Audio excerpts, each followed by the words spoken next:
It's very early on a cold winter's morning, and I've just been down to my local cricket club to collect a very valuable resource which I really wouldn't ever want to pay for. It's woodchip, so chipped up trees from an arboriculturalist who drops it at our cricket club. And the cricket club uses it to put around the edges of the pitches, and they always have more than they need. And at the moment, because I'm trying to build up my beds on my new plot, and I'm trying not to spend too much, and I'm not having wooden sides, because of the cost of wood and installing them, but also because they tend to harbour slugs. So I'm trying to make my beds look like the beds on a gardener's who I admire, is Charles Dowding. He's a no-dig gardener, and he has a market garden in Somerset in southern UK, and I watch his YouTube channel, and I always admire how his vegetable beds look. So I'm trying to make mine look like his. Now I've just been shoveling all of the wood chip into bags, putting them in my boot. I'm just driving back to the allotment now, and I've made a bit of progress since the last video, so you can let me know what you think, if it's looking any better. And yesterday I actually managed to plant something. There's about 100 onions there, so I feel like I've made a start.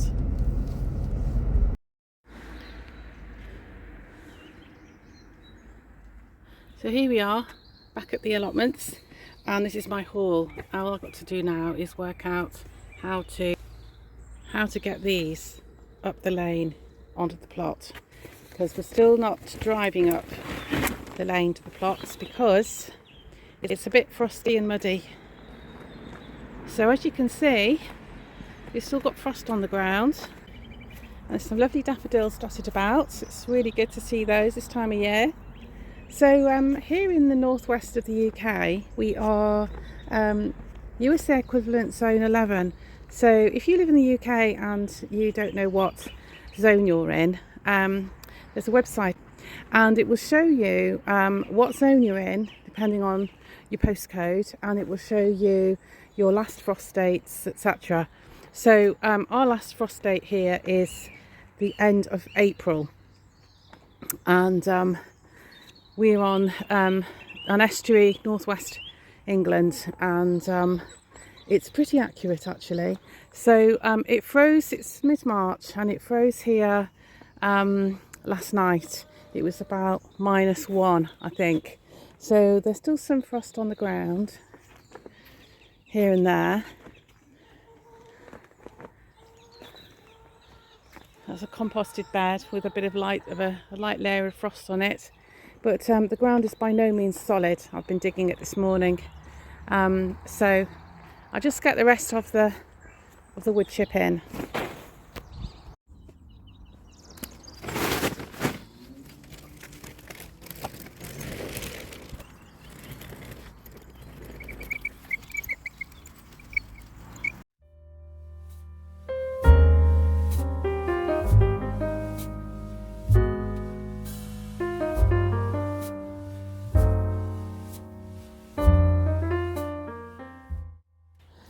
And I know everybody says this, but if you've got a big garden or something like this, you definitely don't need a gym. It's every single kind of exercise you could ever want to get.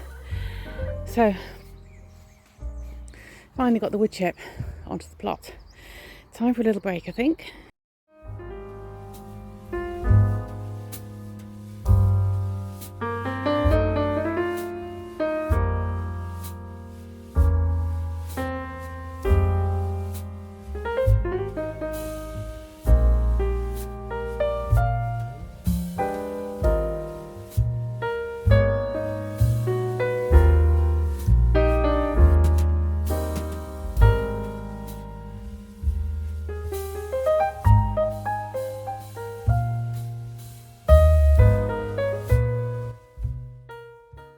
I hope I might have given you an idea of where to get free wood chip from.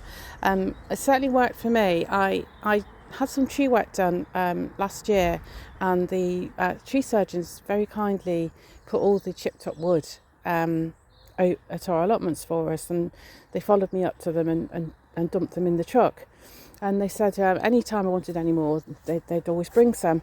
And I found it very difficult to get that since, because I think it's because they can't always commit to being in a certain place at a certain time.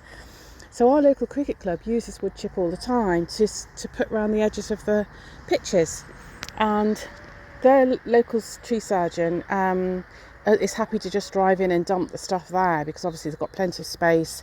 There's no gate. They could just, our gates are locked here. They could just drive in, dump it at the end of the day, and drive off. And so our cricket club always has more than it needs. I'm happy for me to take some away. And that works for everybody. And I find it such a useful resource, because if I don't use it to edge the beds like I've done here, to stop the weeds and to make a path, if I've got too much, I can put some on the compost heap. So talking of free things, I was at the farm shop yesterday, which is where I go to get meat, etc. And these were stacked up by the till, and they're giving them away free because they have them all the time. With produce in, and they're so handy because you can use them to chip your potatoes, to dry onions. You can even line them with newspaper or brown paper, and actually use them for growing in. So that's an option. I tried to get them from supermarkets, but I was never very successful. And you can buy them, but I never wanted to buy them. So that's something worth investigating if you want some extra crates, is go to your farm shop and see if they've got any, your local farm shop. Right, so this is what I planted yesterday, my onions. So they're tiny, but apparently it's all right to sow them out, to plant them out at this time. So there they are, multi-sown onions, and there's about 60 or 80 little multi-sown clumps like that, which means I must have about 150 onions. So I just got fleece on to protect them. So that's the only thing I've planted. So I'll just do a quick tour to give you an update. This is going to be the flower bed here, and I haven't really put an awful lot of manure on here. It tends to have been grass clippings and leaf mould over the winter to suppress, and cardboard just to suppress the weeds. This is my neighbouring plot, which is neglected, so it's to stop the grass growing through. The grass here was just the same here, and that's been achieved. This border has been achieved by putting down cardboard, brown paper, really whatever I had, and then grass clippings and leaf mould from my mother's garden. That's going to be flowers. So this is the bed that I worked on yesterday. It was extremely hard work, despite the fact that it's already been prepared, really, because it's had the manure put on top. I managed to get this, the far one there, I managed to get it flat and dug out even more perennial weeds than was there before. So this is the next one I'm going to be doing today, this one here, which is quite so bad. When I took this plot over, all of the beds were completely and utterly overgrown with grass and weeds, but they were there. So I've kept the basic shape of them. So they tend to be between 3 feet and 4 feet wide. I'm going to try over time to even them out. There's a big gap here, which I've put some perennial flowers in, which I'm going to be moving. And these two beds I'll be making wider just over time. And I don't like the way they're heaped up so much, and I've never really known why they were so heaped up. But I'll gradually be flattening them out and evening them out a bit more. So that's what I've been doing. And I'll just show you a little bit in the polytunnel. Because of the low temperatures, I've been putting fleece on at night. Those are cosmos far left, other flower seeds. I'm having a bit of a campaign to get more flowers growing. That's some leeks, peas seeds, all covered up. Partly, I've got them up on these shelves to stop them getting eaten by mice. That's the Taunton Dean perennial cabbage there, which I'm going to plant out soon. And here I've got some garlic in the beds. That's ranunculus and other flowers, and some dahlias growing from seed, parsley, and sweet peas. And then in the beds, these are chard and parsley plants that are brought in from outside in the autumn, and they've overwintered. So they've been providing some precious leaves, and that is cut and come against celery, which I really recommend. It's fantastic for adding flavour to things. You can use it as a herb almost and a vegetable. I think it's absolutely great, and the chickens eat it. And that's mustard, which again overwintered fantastically, and was just a welcome source of leaves. This is rhubarb growing in the corner of my new plot, and they do say use whatever you've got for mulch, and they really have. This is cardboard packaging, feed bags, conifer fronds, anything I can get my hands on. I've just been putting it on piecemeal, and I'm going to put some chicken manure on top. Again, normally I would compost this, but I'm just going to put it on top. So what's actually growing here, and I've put canes in to mark them, is a very big comfrey plant there, which will come up this year, and I use that to make a healing balm.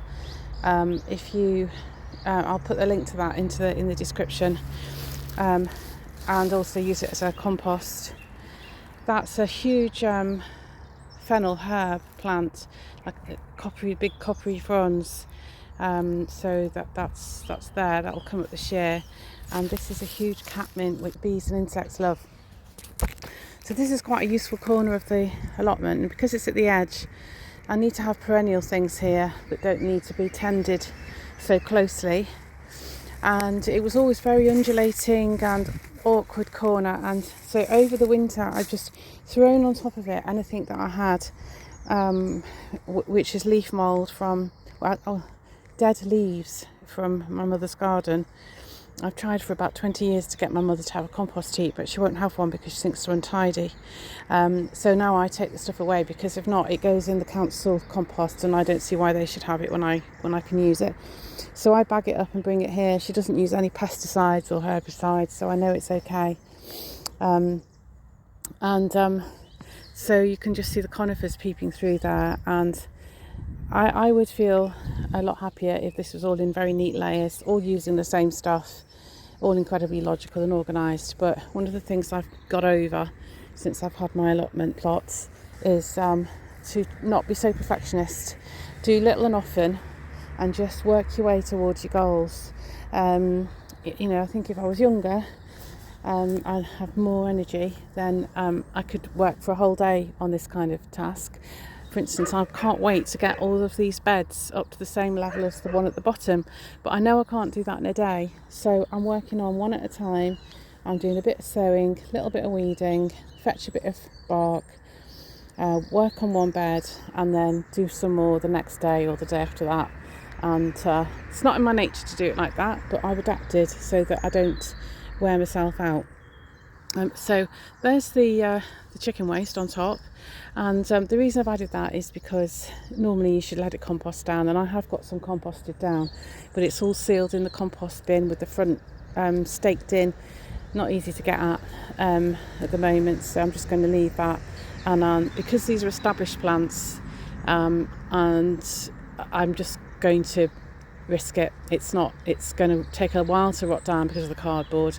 I'm going to be putting a bit of bark chip on top now, and it's going to tidy up this corner for me. So this is the progress that I've made today.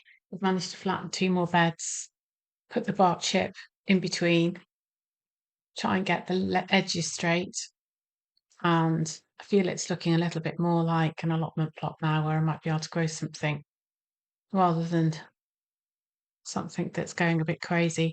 That's buttercup and dock that, with me levelling it out, I've found underneath the soil, all waiting to come up. So I'm going to have to tackle those now. So I'm back in the polytunnel, having done best part of 2.5 hours hard work at the allotment, flattening out those beds. I think if I'd done 2.5 hours in a gym, I'd be feeling really pleased with myself, but I feel like that's what I've done. I'm just going to do one more job before I go, and that is I bought some ranunculus bulbs, and apparently you need to soak them, but just for a day. So I've soaked them overnight.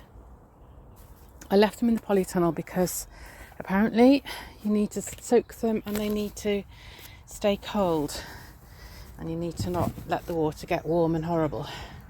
So I've got 4 different types. So what I've done is I've got some compost out of the compost heap, not the ones I showed you earlier, but it's compost from last year, which I've sieved. I'm just going to add a bit of vermiculite to it, and then perlite, and then I'm going to put the ranunculus bulbs into the trays.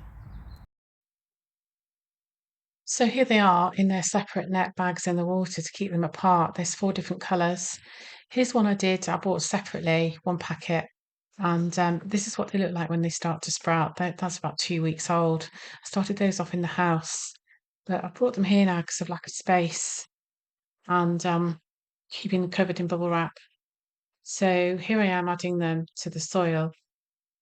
You just need to put them sort of claw down, if you like, in the soil. And you're not planting them, you're just starting them off. They're not going to be growing here, it's just to get them going. So just place them like that, keeping them apart so I've got the colours separate. After I did this, I just sprinkled some more compost on top. I followed a tutorial by a flower farmer called Bloom and Grey, and I'll put that link in the description. And that's a full description of how to start off ranunculus in the UK. Thanks for watching. I hope you've enjoyed this quick update on my allotment plot. I'll be back soon with more progress.